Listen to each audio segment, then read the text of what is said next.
Well, it is the biggest life expectancy decline since World War II. This according to the CDC, and it's no surprise that COVID-19 is to blame. Investigative reporter Margaret Kavanaugh has more on why this is happening and what you can do to protect yourself.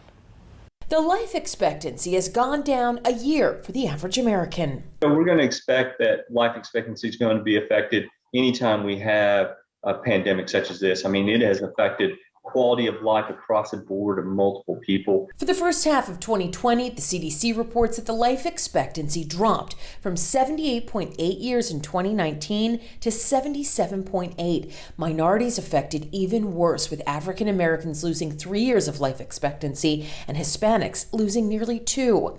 Health officials expect the trend to worsen once the numbers for the full year are available. We see that the rates of anxiety and depression are going up. We see that people aren't exercising as much. And as they call it COVID-19, I like to say it's COVID-19 because you gained 19 pounds from staying at home and eating poorly and not exercising as much. So all those things will increase the risk of strokes and heart attacks. So we're seeing those things play out in the numbers. And there's so much unknown. I'm nervous. See, I got my mask on, so I don't even know if this thing is really going to end. I don't know if it is an end to it. Dr. Ryan Light with the Tidewater Physicians Multi-Specialty Group says stress is not good for your health. I don't know anybody who hasn't had some increased stress in their life going through this pandemic. Depression and anxiety, we already know, cuts years off your life.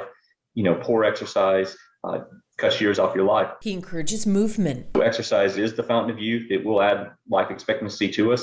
30 minutes, 5 times a week. That should be good for cardiovascular exercise. Add 5.5 years to your life. He says the numbers should go back up with time. As we get further and further away from this pandemic and get back to our normal lives, we should be able to take that life expectancy rate back to where it was pre-pandemic. So I'm hopeful that, as we move forward and we all get vaccinated and this is in the rearview mirror, as we would say. Moving forward and trying to stay healthy as the world continues to endure the painful impacts of COVID-19. I'm Margaret Kavanaugh for News 3.